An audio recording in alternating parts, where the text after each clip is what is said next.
Today, we'll be looking at lifting heavier payloads with the contract, build a new orbital station around Kerbin.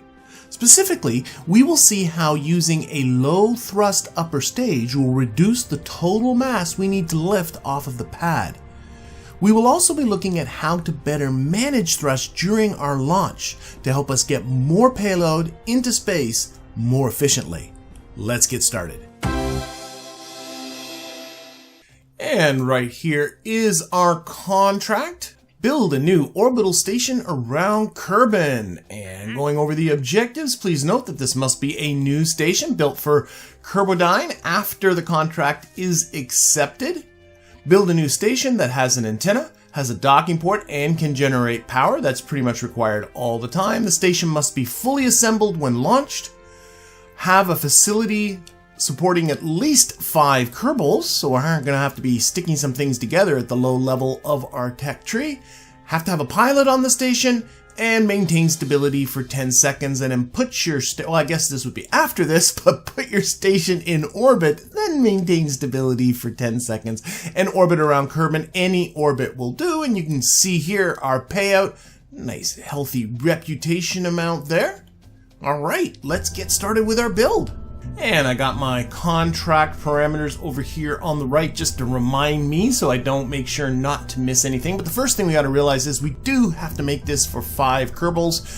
Still, our only crewed cabin is the Mark 1 command pod, and the only other thing we have that we can put kerbals in is the Mark 1 crew cabin that can hold 2 kerbals each. Well, doesn't take much to see. It's one of these for 1 kerbal, and then 2 of these, giving us a total potential of 5. And color this white. And looks like Jebediah has already grabbed our pilot seat. We do have to have a pilot aboard, so we're going to have Jebediah fly this up. So that's working out. Okay, so that's that part of it. Let's see. We do want to put on, I'm going to stick on some more stuff. We have to put on antenna. We have to put on batteries and solar generation. So I'm going to go over to the payload section. Put my 1.25 meter service bay down here at the bottom. Inside of that, I am going to put a probe body. I don't need it because Jebediah is going to be aboard, but I am going to put in the probe body because it might be nice to be able to move the station about autonomously even if there aren't any kerbals aboard. So we're going to put a probe body in there. I'm also going to put in some extra batteries. No real thinking to this, I just have some space, so I'm going to put in one of these Z200s and then 4.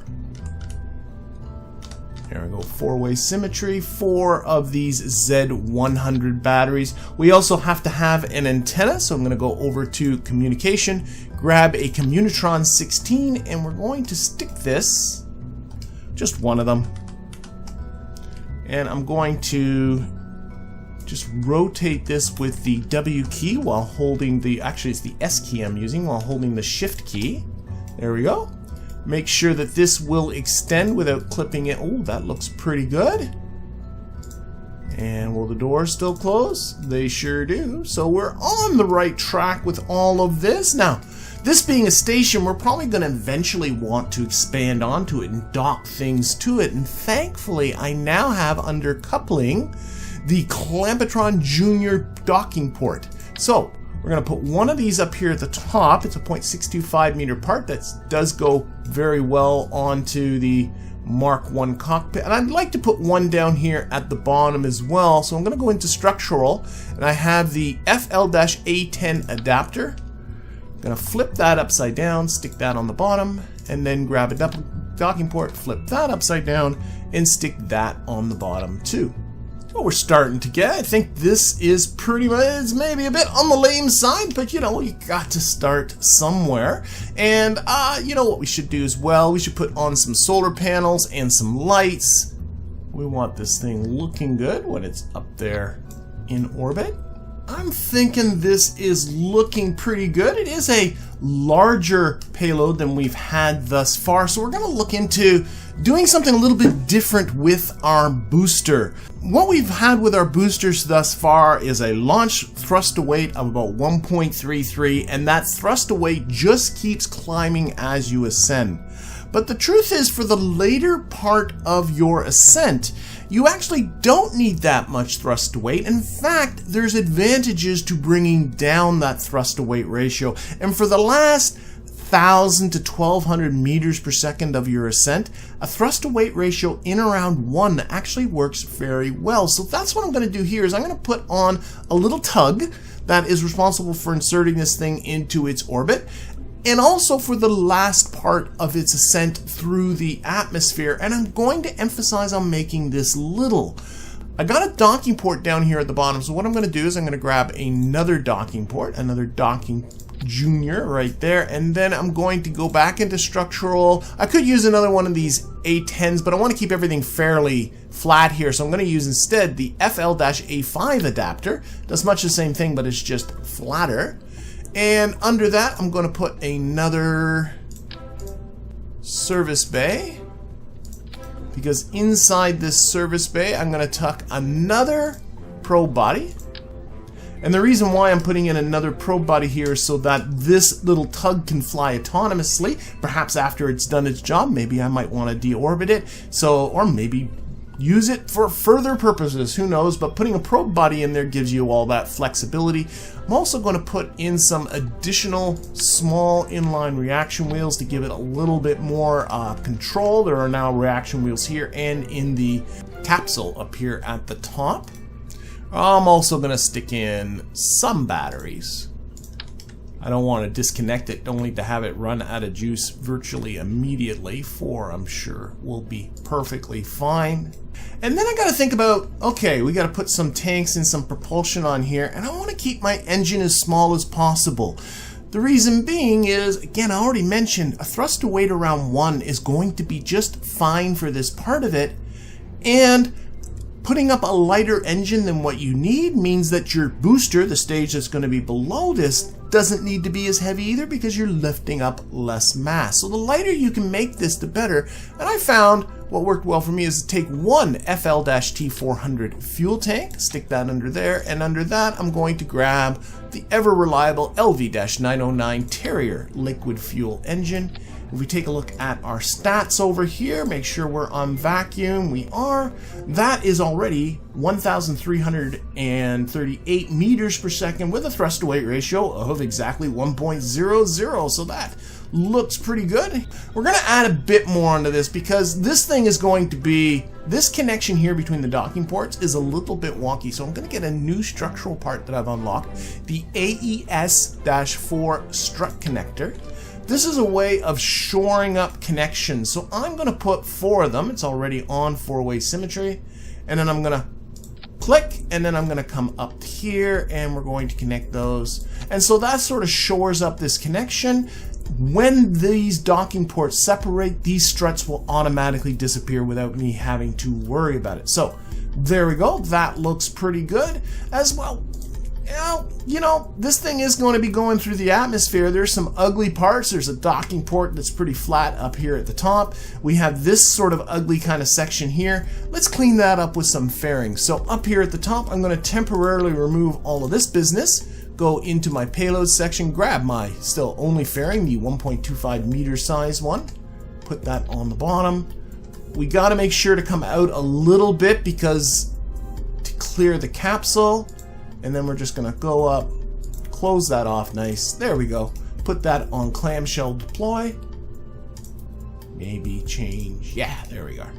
Okay, so that's going to clear up the top part. And then for down here, going to do much the same thing. Going to take this piece off, grab another fairing.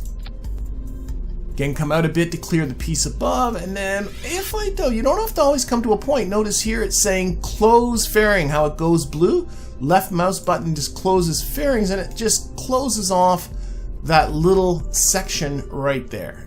Put that back on. Still got 1,251 meters per second, thrust to weight ratio of 0.95. In fact, the fairings, let's put these together. So that is looking pretty good, I think. Okay, now it's time, let's give us some height. Now it's time to put a booster onto this thing. So we're going to grab our friendly TD-12 decoupler. And I want to do this with just one more stage. So to sort of I'm going to make this a little wider than what we've had before. I'm still only working with 1.25 meter parts as my biggest parts, but what I do have now under structural is the TVR-1180C Mark I stack tricoupler.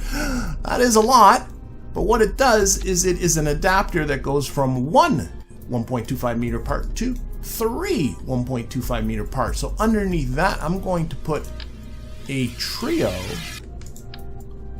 of these T400 tanks like that. In other words, 9 of them really, if you take a look at that. And then I've been using the swivels a lot, but I want to actually get the extra thrust and ISP that you get from the Reliance. So I'm going to grab the Reliant engine and I'm going to put 3 of them down here at the bottom. And you can see now that this gives me a total of 3,881 meters per second. And if I check my sea level thrust of 2.04, which is too much, we'll be toning that down, but you can see that this is going to be more than adequate. Now we are going to still fix this up a little bit more. I'm going to grab some more struts. I find that these, with the tri-coupler, when you put stacks on it like this, that up here it's connected pretty solidly, but down here these are just kind of flopping about. So what I like to do is put it on 3-way symmetry and take a strut and just strut it across the bottom there, and that makes all of this a lot more solid. Another thing you will find that as these things get taller, especially with a number of joints, I mean, we have the docking port joint here, we have another joint here, that you will find that this thing might start to get a little bit wonky, a little bit wobbly, a little bit shaky back and forth. And if you're finding that, there are a number of ways to fix it. One is, well, more struts. Like for instance, I could do struts across like that. That will actually stiffen up this joint very nicely. But something that you can do that's available for free is if you right click on any part, what we have here is the auto strut feature that on the beginning as default is disabled. If I click auto strut, it creates some virtual struts that connects that piece to other pieces. So right now you might have seen the lines. Let's go back to disable. I'll get you to look at it. There were lines that connected it to the heaviest part being these tanks down here. So this part is now connected to these 3 parts with some virtual struts. You can also connect to the root part. Very rarely use that. That goes all the way up to the part that I started with, or to the grandparent part. The grandparent part's the part that this is attached to. The grandparent, not the parent. Grandparent. But anyway, I'm going to keep it on heaviest. I find that's the one that does the most good for me. And I'm going to actually click on a few of these and latch them on to the heaviest part and try and stiffen this up a little bit. This costs no money and doesn't add any mass to the vessel, which honestly feels a little bit cheaty, but it's also real life. These vessels typically aren't, you know, this is just them doing some extra welding is what we're doing here. Okay, so maybe up to this one, auto strut, and you know what, let's just do this one. If this thing is still wonky, we'll just add on more auto struts. As for the last couple of parts, pretty familiar here. AB-10 winglets for control and stability with the authority limiter tweaked down to 5 degrees to make it a little bit less twitchy. Then just a few launch clamps.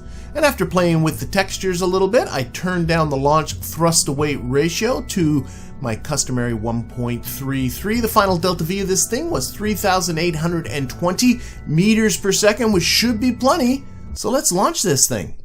And you may have noticed in the contract requirements there was no mention of having to do this in a single launch. You can meet the requirements of this station over multiple launches.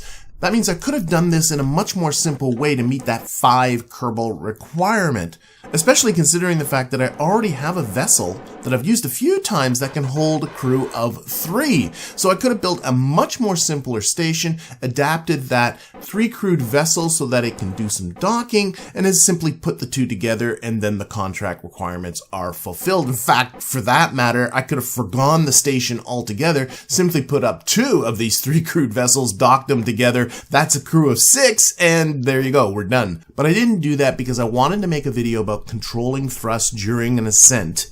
And I thought launching something awkward would be a good opportunity to do that, so this is deliberately more awkward than it needs to be. And then I want to make a separate video about docking, and that's going to be next week's video. But for now, we are ready to go. SAS on, throttle up, and let's punch it. We're off, and for the first bit, again, I'm just going to go straight up. Normally, I've been starting to pitch over towards the east at about 50 meters per second, but because this thing's kind of tall and gangly, I'm going to start pitching over at 75 meters per second. So I'm going to go up a little bit more steeply than in the previous launches. There we go. Let's knock her over, and again, keeping the heading on 90 degrees, and then lock it to prograde when that prograde's at about 5 degrees over on the pitch. I noticed the heading's a little bit on the low side, so we're going to knock it up a little bit like that. And I'm also going to put it into maneuver mode because I want to pay attention to this apoapsis and time to apoapsis. You'll see why very, very shortly, but this thing is very naturally just pitching over on its own. Again, you do not want to hit 45 degrees of pitch before you get to an altitude of 10 kilometers, but that's not going to be a problem here. And now that my time's just gotten to 40 seconds to my apoapsis, 45 seconds, I'm going to start reducing throttle. And the idea here is to keep this time to apoapsis from climbing. Oh, it just went to 48, so I reduce a little bit more. You don't want it to go down. You want to try and keep it about a constant, a little bit more. And you'll see as we approach the end part of this, how this helps in my efficiency. Okay, I noticed it went down, so I'm going to increase my throttle a little bit. So keep an eye on that time to apoapsis. If it starts going up, reduce your throttle. If it starts going down, increase your throttle. And just keep it locked onto the prograde vector, heading of 90 degrees. So this is going along just swimmingly right now. And with this well in hand, I do want to welcome aboard my most recent YouTube members, Asinu and Ferd. Thank you very much for your support. And of course, that thanks extends to all of my YouTube members and Patreon patrons. You will see their names all in the end credits, and there are links down there in the description if you want to join this most awesome group of people. I do want to add that adjusting thrust like this is optional. It does make the launch take longer, though frankly I do think it actually looks better when you do it like this, more like a real world launch. But if you don't want to do it, that is perfectly fine, though the upper stage of this, remember, is going to force us to go down to a lower thrust. So I'm going to have to throttle up when I lose this stage. Waiting for that to go. Okay, stage and then Z to go to full throttle. Now, I really want to watch this time to apoapsis. I'm noticing it's going down, so what I'm going to do, I don't have more thrust, so I'm going to pitch up a little bit. I don't want this to go down. Oh, it just went to 47. That's good. So now I can pitch down a little bit. So if you find this time going down, just pitch a little bit above the prograde vector. Oh, I can pitch down again a little bit. That is good. Nicey nice. I'm over 50 kilometers and we're still under thrust. So what I'm going to do is I'm also going to lose the fairings, to just lose that mass that we have. There we go. Oh, one of them's deciding it wants to hang around a little bit. Oh, now it time. Okay, let's lock it back to prograde and reduce our throttle. My time to apoapsis is beginning to increase again. More. All right. We're going to end up going on very, very little thrust in just a little bit. Not a lot going on here. Okay. Again, trying to get that time to be relatively stable. And here I'm going to talk about, why is this helping? Well, the thing is, you're noticing my apoapsis is not increasing at that dramatic of a rate. And that is perfectly fine, but take a look at my periapsis. It started at -600 at the very center of the planet, and it is increasing quickly. And in fact, what I'm doing right now is taking care of most of the orbital insertion part of this. Oh, let's reduce throttle a lot. I'm over a minute now. And this does become a question of, like, look how low my thrust is set at. This does become a question of patience and how much you want to keep going with this. But you will find that if you just let it go like this, that you will be getting yourself a pretty efficient insertion. And in fact, if you take a look at real space launches, that whole upper stage is done under very low thrust. And the reason is for pretty much the same reasons you're seeing here. It allows them to have a smaller engine on that upper stage, which means less for you to lift up. I'm going to start pitching down too, below into the brown here, just to kind of keep this time. I don't want to reduce my thrust anymore, but let's keep this time to apoapsis from climbing much further than it already is. And I'm putting almost, most of the energy out of this is actually going into raising that periapsis rather than my apoapsis. Pitching down a little bit. And real rockets do this too. You don't want to pitch down too much. I'm down -10 degrees. You know what? That's enough. Let's let this just go. No more adjustments. And I'm just going to keep it going like it is right now until that apoapsis hits. Oh, game's starting to think I'm in an orbit. Until that apoapsis hits 120. So no more adjustments. Just going to let this kind of ride the way it is right now. And if you watch real rocket launches, you'll find that they do much the same thing here for much the same reasons. Okay, I'm going to reduce that throttle to very, very small because I'm getting close to 120. I want to try and hit this as close to 120 as I can. 7, 8, 9, and 20. 120 kilometers. Now, I'm not quite out of the atmosphere, so there still is a little bit of drag here. That's okay. Let's time warp until we are out of the atmosphere. We're losing a little bit of altitude, but that's trivial to fix once we're out of the atmosphere. Okay, let's lock that back onto the prograde vector. We're just about out of the atmosphere, and I'm just going to add in teeny tiny bit just to fix that, get that back up, using hardly any fuel at all really to push that back to 120. You find that happens sometimes. That's okay. Okay, and so our apoapsis is 12 minutes away. Let's get to it and finish this off. But if you look, our periapsis is already at almost 63 kilometers. It's going to take almost nothing to finish off this insertion. There, a little more. There we go. That's 120 by 120 by my reckoning. So that is it. There we go. There's our space station. All we got to do, I never did take a look at our contract. There we are. Our contract has just gone green. And while Jebediah gets used to his roomy abode, let's go over the main takeaways from this episode. Primarily, this was about the advantages of having a low-thrust upper stage on your lifter, allowing you to use lighter engines, thus reducing the overall weight of the vessel. I also took a look at using struts to stiffen your rocket, both the strut part and the Autostrut feature in the context menu. Finally, you can also reduce thrust during your ascent. Though this results in the ascent taking longer, it puts more energy into also raising your periapsis, making your ascents more efficient.